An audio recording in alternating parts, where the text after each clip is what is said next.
No te puedes fiar de un tío que le da una puntuación de un 85% a esta máquina y que encima protesta de que ha necesitado a otra persona para moverlo y que se ha hecho pupa en las manos.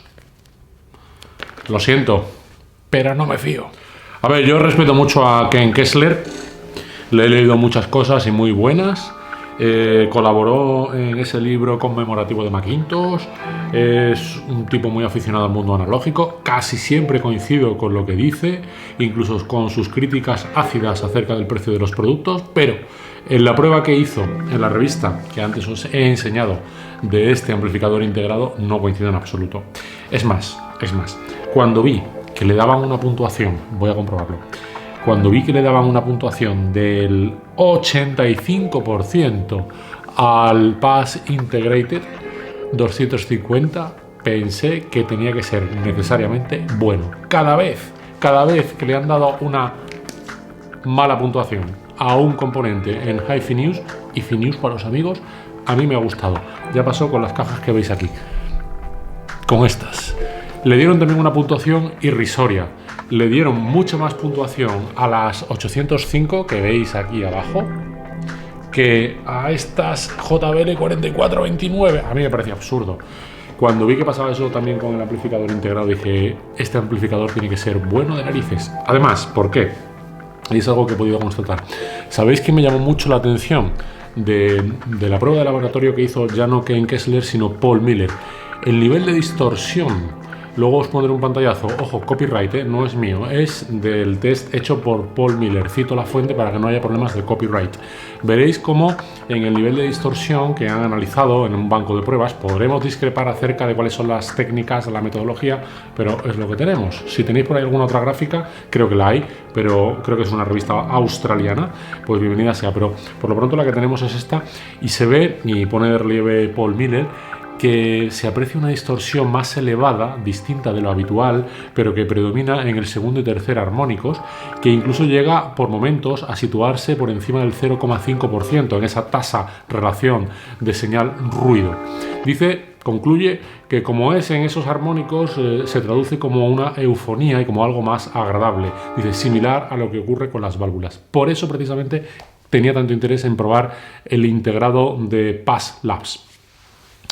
Otra cuestión, os habéis sulfurado un poco, os habéis tomado un poco la tremendusca el hecho de que yo haya, quizás error mío, hecho una composición fotográfica así efectista, llamativa, en la que decía algo así como Leven 600X, la versión X, contra Pass Int integrado 250. Muchos habéis dicho, probablemente con razón, probablemente sin ella, es que no se pueden comparar. Y yo a esto digo, ¿y por qué no? Si muchas veces, como se sacan más conclusiones, las más valiosas conclusiones, es precisamente enfrentando productos que a priori nadie enfrentaría.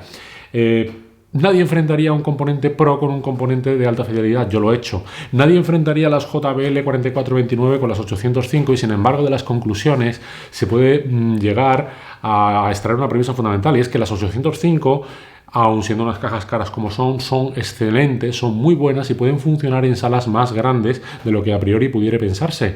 Incluso en algún momento, en algún punto, me han gustado bastante más que unas ATC SCM40 MK2. Eso comparando monitores con cajas de suelo o comparándolo con una caja que no tiene nada que ver, que se aparta bastante de lo habitual, como es la JBL 4429 por la combinación que tiene de transductores. Por tanto, yo creo sinceramente, y además así es más llamativo, ¿qué demonios? También es más interesante, si no todo sería monocorde. Creo que a veces comparar productos que pueden ser no tan homogéneos puede permitirnos extraer conclusiones bastante valiosas. Y es por eso por lo que si hay que probar y si hay que comparar enfrentando a cara de perro el INT 250, el Pass integrado 250 contra Olen, pues bienvenido sea. No lo he hecho hasta la fecha. Coincidió sencillamente que los tenía los dos a mano, me los prestaron al mismo tiempo y los tenía juntos, me parecieron dos máquinas dignas de destacar y por tanto decidí hacer esa composición fotográfica. No sé si realmente llegará el momento de compararlos, pero pensad en otra cosa. Viendo cómo se comporta el Pass en el banco, viendo cuál es la cifra de distorsión intencionada, creo, buscada, creo, para que suene mejor, o más agradable o diferente que ha querido darle el autor, creo que no es tan descabellado enfrentarlo con un componente a válvulas que en definitiva, por su propio camino, al final se traduce también en una mayor distorsión. Sobre esto también cabría hablar mucho. Ya sabéis que yo siempre os voy a dar argumentos de andar por casas. Yo soy un aficionado más, como todos vosotros, no tengo más conocimientos, sino que al contrario, puede que menos. Y hasta donde llegan mis escasos conocimientos, ocurre tanto en el caso del vinilo como creo que en el caso de las válvulas, que por su inherente, intrínseca imperfección, porque son componentes que ya llevan varios años a sus espaldas, acarrean una mayor distorsión que a veces percibimos como más agradable. Y cuando digo que distorsiona, no lo hago en un sentido peyorativo, que nadie se piense que le estoy mentando a la madre. No. El vinilo distorsiona porque es imperfecto y precisamente esa distorsión audible es la que hace que nos suene más agradable. Y del mismo modo creo que cuando Paz ha tuneado ese integrado para que suene así, como también hacen otros de sus componentes, ello se traduce necesariamente en una percepción más agradable y va a ser precisamente de eso de lo que os hablo. Por tanto, tampoco es tan descabellado enfrentar el Paz de estado sólido a un componente más modesto, que tampoco es tan modesto como el Leven 600. Pero bueno, de momento os voy a hablar de otra comparación que he hecho. Paz contra Yamaha AS3000 porque me lo conozco de primera mano y porque lo tengo instalado en el equipo. Hoy no os voy a poner música porque he estado haciendo las primeras pruebas, las primeras escuchas con temas que están protegidos por copyright. Así que por mucho que yo quisiera mostraros tales temas, no va a ser posible. ¿Qué me ha llamado la atención del Paz? Su construcción. Bueno, hay quien ha dicho en algún grupo de Facebook que tampoco es para tanto. A ver, si la comparáis con otro de mis equipos que hace poco he abierto para mostrar las tripas, en concreto la etapa Centennial de Yamaha, la MX-10000, pues claro, no. Probablemente no llega al nivel de exigencia, al nivel de excelsitud de la etapa MX-10000. Pero yo creo que está bastante bien construido. Es verdad que, por ejemplo, el panel superior, pues es una chapa. Pues sí. Por contra, los mecanizados del frontal son excelentes. También lo son los disipadores térmicos, esos con los que dice Ken Kessler que se ha quemado. Las bornas traseras son fabulosas, o sea, eso tiene un nivel de terminación, ofrecen una robustez que yo creo que está lejos fuera de otros cacharros similares. Es verdad que, por ejemplo, el Yamaha S3000 pues también ofrece unas bornas que son muy bonitas, chapadas en oro, pero yo creo que son más seguras, más contundentes las del Paz. También está muy bien acabado un Marley Vinson 585. Quizás en términos globales está mejor terminado a nivel de mecanizados el Marley Vinson, cierto. En cambio hay otras cosas que me han gustado más del Paz. Por ejemplo, el control de volumen. El tacto, el feeling que ofrece este control de volumen con sus distintos pasos. Aunque es verdad, y esto también tengo que destacarlo, que parece un Renault 5 Supercopa Turbo de la época. Aquí apenas hay presión sonora. Realmente empezamos a tener presión sonora a niveles de escucha ordinarios, no digo yo de reventar las paredes ni los cristales, a partir de 20-25. Es curioso. A partir de aquí el volumen de presión sonora es aceptable para una escucha tranquilita. Si uno quiere ya animarse un poco, es fácil tener que subir hasta más o menos el 35. Esto se soporta bastante bien, al menos en mi sala. Ya sabéis que esta sala tiene mucho volumen, tiene mucho cubicaje. Pero tanto con las 805 D3 como con las JBL 4429 he podido darle al pote todo lo que he querido. Es más, he llegado aquí a tope y tanto la una como la otra se han mantenido incólumes, es decir, inalterables. Muchísima presión sonora, por supuesto, pero distorsión cero. Ni una ni otra han conseguido llegar al límite de lo suyo, como otras veces en cambio he observado. En una ocasión, por ejemplo, utilicé la etapa Macintosh 275, la clásica, la de válvulas, con las ATC SCM40 y claramente haciendo pruebas, siempre con precaución, no es cuestión de hacer el burro, sino poco a poco, probando, viendo los límites, vi como que al final fallaban los buffers, es decir, no tenía capacidad para contener el grave. Veía como que la etapa estaba trabajando fuera de control. Esto no lo he apreciado ahora, Pero bueno, en fin, esto es una cuestión quizás de graduación, de escala y, como digo, lo que tendría que destacar en todo caso es que se ha mantenido una escena sonora tremenda, amplia, gigantesca, sin el más mínimo nivel de distorsión. Pero luego iré a hablar sobre eso. Luego había leído un tío que también probó este amplificador integrado en, creo que era la zona de Texas o esta zona que bordea Estados Unidos con México. allá donde se desarrolla Breaking Bad. Y decía, mucho calor, no soporto el amplificador. Y bueno, pues yo también lo sometí a pruebas de contraste térmico. Ahí tenéis, ahora mismo marca 40 grados. A ver si enfoca bien la cámara, 40 grados de temperatura. No creáis que el Yamaha marca mucho menos. El otro día, que era más caluroso, el Yamaha se llegó a situar en 40 grados centígrados de temperatura. Luego pasé al PAS, lo dejé calentar durante un buen rato, cuando ya alcanzó su temperatura, cuando ya estaba bien calentito, transcurrido un buen tiempo, en definitiva, como ahora, y se situó en 45 grados. O sea, hay una diferencia de 5 grados centígrados entre uno y otro. So Far Away, de los Dire Straits, del disco de Brothers in Arms, si no me falla la memoria. Bueno, para mí es una referencia a nivel sonora. Es verdad que puede haber sido superado con posterioridad. Es verdad que Dire Straits tiene cosas mejores. Hay quien ha dicho que es un disco un tanto refrito. A mí me gusta mucho más el primero, el homónimo, y también me gusta mucho más el último, On Every Street, que tiene ya temas más maduros. Pero con independencia de eso, en concreto el So Far Away para mí se ha convertido en una referencia cuando se trata de probar el equipo. Pues nuevamente, la sensación que tuve es que el PAS era más poderoso, sobre todo las baterías, los graves, ya sabéis que ahí está muy presente. La batería es un grave que está bastante lleno, es pegadizo, además es adictivo. Yo diría que se sitúa en la zona de los 90 Hz, por lo general, y que es bastante agradable al oído. Para ser sincero, lo noté como más lleno en el PAS, pero luego es cierto que cuando pasé al Yamaha, aquí me tocó hacer la ronda segunda, el round 2 con el Yamaha, la verdad es que volví a ver el grave igual de bueno con el Yamaha, sinceramente. Aquí no noté que el Yamaha fuese mejor. Me pareció igualmente bastante redondito, muy agradable en el Yami. Bien, bien. Ahora bien, ya empecé a fijarme en los detalles. En concreto la zona alta. Y aquí también, como ocurría con el tema que he dicho anteriormente de Harry Belafonte, tratándose de la zona alta de los platillos en el So Far Away, no están grabados con toda la nitidez que se percibe en otras grabaciones más audiófilas, ¿vale? No deja de ser un disco procesado, no deja de ser un disco de estudio que luego ha sido incluso remasterizado en numerosas ocasiones. Yo he puesto una remasterización que tengo de Stan Ricker, que suena bastante bien. Tengo también por ahí algunas de estas que están grabadas a mitad de velocidad, pero con todo tampoco es que sea un platillo, sí, bueno, se puede decir que se le escucha, está ahí, pero no está suficientemente desgranado. Es más, a veces entre golpe de platillo y platillo parece que suena un instrumento de percusión o que podía ser como, ahora mismo no le pongo nombre. A ver si veis estos que son de las bandas latinas que utilizan tanto, que es ese que lleva unas bolitas dentro, que lo agitas y suenan dentro las bolas. Vale, perdonadme, no me sé el nombre ahora. Pero creo que en esa canción, y cuando el nivel del equipo es resolutivo y estás escuchando las cosas bien, creo que a veces entre platillo y platillo se escucha la entrada de ese instrumento también a muy bajo nivel, y lo vi mucho más claro con el PAS que con el Yamaha. Del mismo modo también lo veo mucho más claro con las Nautilus 805 o con las Bowers 805 que con las JBL, que arriba tienen menos detalle, pero más agradable. Los teclados me parecieron más etéreos, más atmosféricos, que creo que es la intención que tuvo quien mezcló el disco. Pues es verdad, sabéis que hay muchos teclados, creo que es Fletcher quien toca el teclado, y están como mejor aislados, no, mejor dicho, no es que estén mejor aislados, están mejor confundidos, pero confundidos en el buen sentido del término. Están mejor mezclados, están mejor integrados en la escena sonora.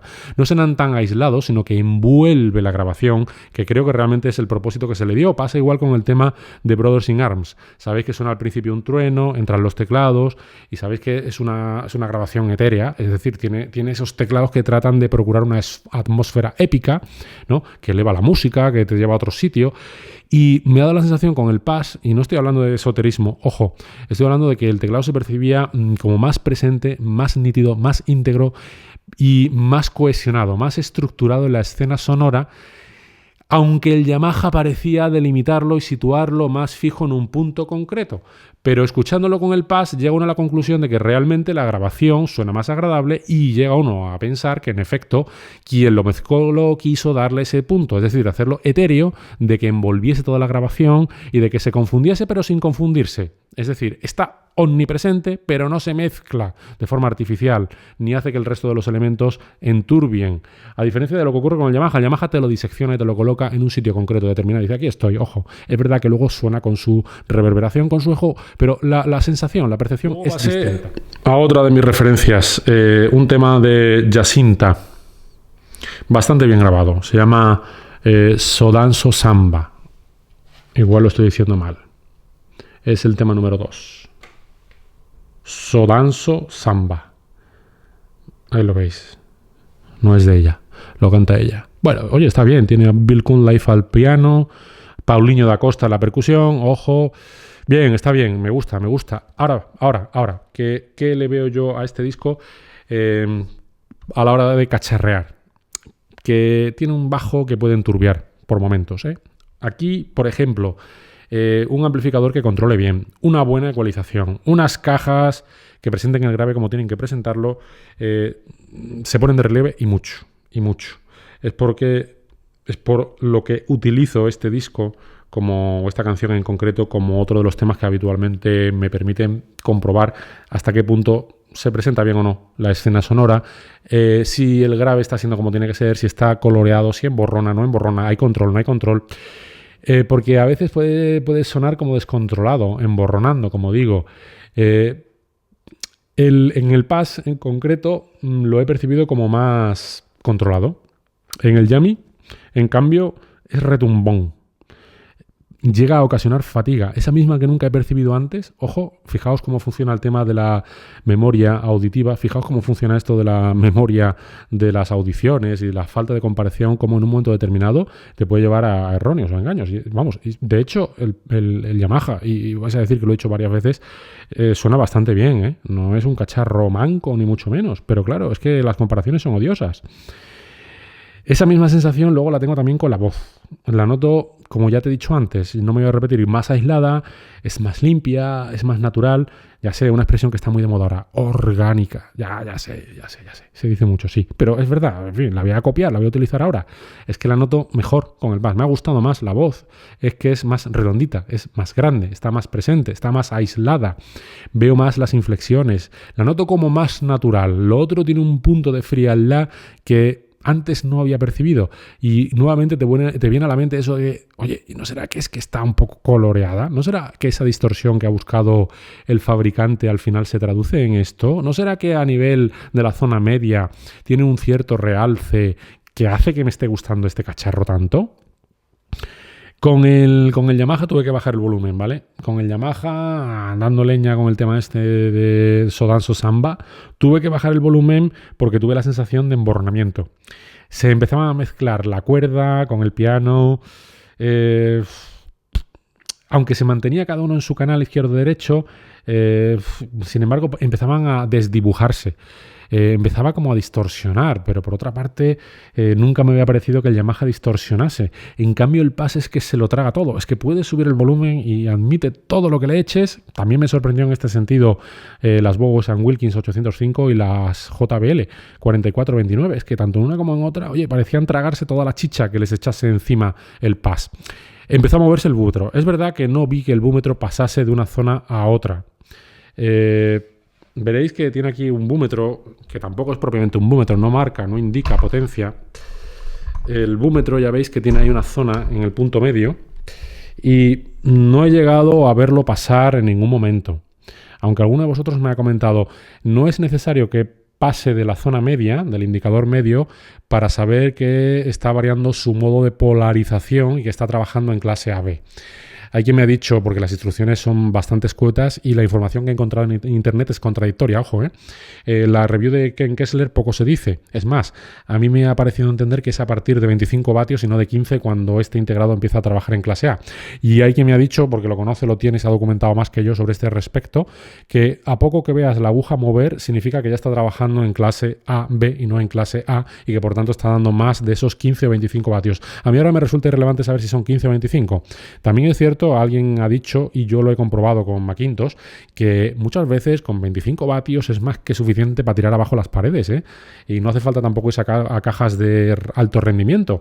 Es que sencillamente a veces llegar a 50 o 100 vatios, más allá de picos puntuales, es muy complicado. Entonces tampoco me extrañaba que este estuviese dando 15 o, para el caso, 25 vatios y que la presión sonora fuese más que considerable. No me extrañaba, pero es cierto, fuere como fuere, admitiendo una tesis u otra, yo ahora no me pronunciaré, pues tendrá razón la persona que así me lo indicaba. Yo sí he visto el búmetro moverse, levemente, pero jamás le he visto pasar de la zona media.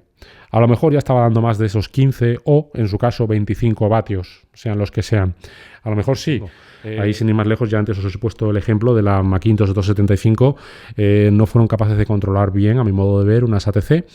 El Yamaha AS3000 empezó también a venirse abajo, el pobre, cuando empecé a apretarle, y es que llega un punto en que ves que aquello está distorsionando, ves que aquello se está retorciendo las entrañas, ves que está haciendo un buen trabajo hasta un punto determinado y que no admite más, mientras que este, en cambio, sigue tirando y diciendo, oye, échame más, venga, que yo soy capaz de todo aquello que me pongas encima.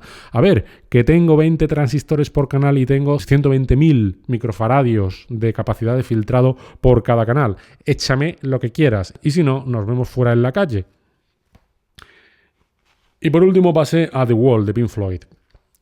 Aquí tengo que reconocer que prácticamente escuché todo el tema con el pote a tope. También es verdad que aquí tengo que decir que empleo un disco de pruebas en el que la canción de The Wall, creo que es Another Brick in the Wall de Pink Floyd, del disco The Wall, está grabada, creo que la hice la grabación en su día con un previo de Nagra PLP a válvulas y la pasé, la digitalicé y es posible que la grabase, creo, con una Benz Micro LP y un plato Clear Audio y probablemente a lo mejor pues ajusté el nivel del modulómetro del Nagra de forma tal que luego al pasar a la versión digital tenía un nivel de grabación inferior y a lo mejor es posible que haya que apretar un poco más el pote, para obtener más presión sonora. El caso es que lo llevé nuevamente a tope, escuché prácticamente todo el tema a tope de potenciómetro, ya sabéis que son 63 y se pudo mantener perfectamente el nivel de escucha. Quiero decir, era una audición impactante, una audición seria, una audición de esas de, oye, estamos haciendo rock and rollear el sillón de escuchas. Es verdad que con mucho aire, es verdad que con unas escaleras que tengo a mis espaldas que se tragan de todo, es verdad que una sala más o menos grande. Bien, pero vamos, como digo, a tope y sin distorsión audible alguna, con la sensación de que esto podía con todo y con más.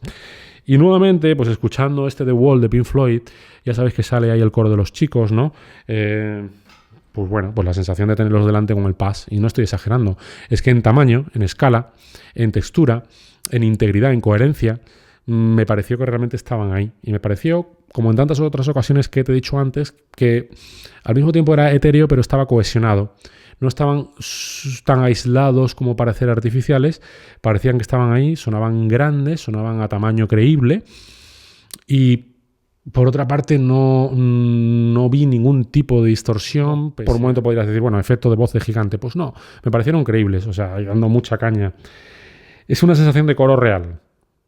El grave, bien en ambos, o sea, bien, muy bien en ambos, tendría que decir. No sería justo decir bien, como correcto. Ya sabéis que el correcto es un eufemismo, ¿eh? Cada vez que me han dicho que algo es correcto, era sinónimo de que no daba la talla. No, bien, muy bien, el grave muy bien en ambos amplis. La batería seca, pero poderosa, patada al pecho. Es más, anécdota, modo anécdota on. Es que llegué a oler el interior de la caja y ya sabes perfectamente a qué me estoy refiriendo. Imagínate que estás haciendo una audición con unos niveles de presión sonora que no haces habitualmente. Imagina que por un momento dado te animas, te vienes arriba, le das caña al potenciómetro, se excita tanto el altavoz que empieza a mover el aire que hay dentro de la caja y a expulsarlo, trayéndote los efluvios de lo que hay dentro de la caja, de la lana, del material absorbente que sea. Bueno, pues eso lo dice todo, hasta qué punto estaba con unos niveles de presión sonora moviendo los transductores de tal forma que sin distorsión audible, estaba llegando a oler el interior de la caja. El coro fue el que cantó, claramente diciendo, oye, Yamaha, me congestiono. Pass, yo no me congestiono con este coro. Si quieres, tráeme otros tantos más, como los que están aquí ahora cantando, que te los pongo ahí delante. Con el Pass soy capaz de subir el volumen a tope, sin distorsión. Con el Yamaha, en cambio, me veo la obligación de reducir y no pasar de la mitad. Más que suficiente. A ver, estamos hablando de hacer ya pruebas serias, o bueno, no diría serias, pero sí al menos pruebas que no sean descabelladas, ¿vale? No quería romper nada, lo he hecho con cabeza, poco a poco, buscando los límites, probando hasta dónde, viendo cómo se comportaba aquello. O sea, no lo he hecho descabelladamente, ¿no? Pero, claro, yo me he dado cuenta que con el Yamaha llega un punto en que aquello ya empieza a venirse abajo, como he dicho, es ya distorsión. Que tampoco es que tenga que ver muchas veces con la capacidad del aparato, sino cómo esté calibrado la entrega de la potencia con el potenciómetro o atenuador. El Yami, por comparación, suena ligeramente enlatado. No sería justo decir que el Yamaha S3000 suena a música enlatada, porque esto sería mucho. Realmente no es cierto, no sería justo, no sería honesto por mi parte, pero sí ligeramente, te diré, ligeramente enlatado. Le falta parte de la dinámica que he apreciado en el Pass. Y vuelvo a utilizar esta expresión que tantas veces te he dicho a lo largo de este vídeo: desdibuja. Cuando los críos gritan al final del coro, creo que es, cuando de la entrada del coro, "Hey teacher", parece que con el Yamaha el "Hey teacher" es menos "Hey teacher". A ver si me entiendes lo que te quiero expresar o transmitir con este pensamiento. La pandereta, ya sabéis que hay una pandereta cuando entra la guitarra al centro, está sonando permanentemente, ¿vale? Está ahí la pandereta. Como tantos otros instrumentos que antes te he descrito, parece que está grabado a bajo nivel. No está tan presente, no está tan realzada como en otros temas, otras canciones puedan ser otros instrumentos. Hay que forzar un poco, por eso utilizo este tema. No lo hago en balde, aparte de que porque me gusta artísticamente, porque hay detallitos ahí que percibo. Y curiosamente, la guitarra más distorsionada con el Pass. Pero, ojo que matizo. Más distorsionada porque está así grabada. Es distorsión inherente al ampli de la guitarra, o bien porque el intérprete así lo quiso. Esto me trae a la mente otra vez que también comprobando, creo que fue en aquella ocasión el Marley Mason 585, vi cómo los sintetizadores del Brothers in Arms tenían un nivel de distorsión que digo, coño, pero no es que esté distorsionando el sistema. Si ya tienes un poco de experiencia en esto, ya sabes a qué me refiero perfectamente. No me refiero a distorsión del sistema porque algún componente en un momento determinado no esté dando la talla. No. Me refiero a que percibes claramente que es la distorsión inherente a la interpretación o a la mezcla, que así se quiso, pues como cuando le da a David Bowie por meter un melotron que suenan fatal, o como cuando le da, si no me falla la memoria, a Greg Rowley por tocar esos teclados en los discos de Santana, en la banda de Santana. No sé si es Greg Rowley ahora, creo que sí, pero vamos, igual me falla la memoria. Oye, es que dices, coño, es que están utilizando instrumentos que tienen un nivel de distorsión propio, inherente, característico, es innato al instrumento y a cómo, a su vez, interpreta el autor. Y eso lo percibí con el Pass, pero no tanto con el Yamaha. Con el Yamaha parece que la guitarra suena más limpia porque no llega al nivel de detalle, no llega a exteriorizarte tanto los pormenores de la reproducción como en cambio hace el Pass. Y lo mismo que dije el otro día en un post en internet, en un foro, es que al final esto parece un compendio de transistores con válvula. Y creo que sin duda obedece a esa curva de distorsión que intencionadamente ha buscado, que se parece un poco más, está muy cercano a ciertos aparatos vintage. Recordaos que ya el otro día cuando hablaba del Marantz 2230B, dije como, bueno, el Marantz tiene un nivel de distorsión también del 0,5, es fruto de la época, de los transistores que se empleaban en la época, no estaban tan avanzados como ahora, que hemos llegado a nivel de murciélagos o delfines, en que prácticamente la distorsión es inaudible, y llega un punto en que hay fabricantes que quieren dar su sello personal, apuestan por hacer algo distinto. También lo hace, por ejemplo, Karan, un fabricante yugoslavo, que tú ves sus curvas y, bueno, podrías a priori albergar ciertas dudas, y luego llegas a la conclusión, he escuchado mucho el integrado Karan 180, llegas a la conclusión de que esa distorsión puede ser una distorsión intencionada, buscada, deliberada. ¿Por qué? Porque es mi sello. ¿Por qué? Porque yo lo valgo. Bueno, pues a ver si un día me animo a poneros algún corte, algún tema. De momento simplemente quería que escuchaseis mis sensaciones, mis percepciones. Mejor que el Yamaha AS3000, mucho mejor que lo que reflejan las puntuaciones de Hi-Fi News. Hi-Fi News creo que le dio al Yamaha la misma puntuación que al Pass. Es tremendamente injusto a mi modo de ver. Ojo, que me puedo equivocar. Para mí, manifiestamente injusto. Suena muy superior el Pass al Yamaha. Así como el Mark Levinson 585 fue algo superior al Yamaha, y estamos hablando de otro de los grandes integrados del momento, el Mark Levinson 585, el Pass suena muy superior al Yamaha. Así que, siguiendo este mismo orden de puntuaciones o de valoraciones, yo diría: primero Pass Labs integrado 250, después iría el Mark Levinson 585 a distancia, y muy cerquita del Mark Levinson 585 el Yamaha AS3000. Muchísimas gracias por vuestra atención, espero que os haya gustado, no olvidéis suscribiros y darle al like, por favor.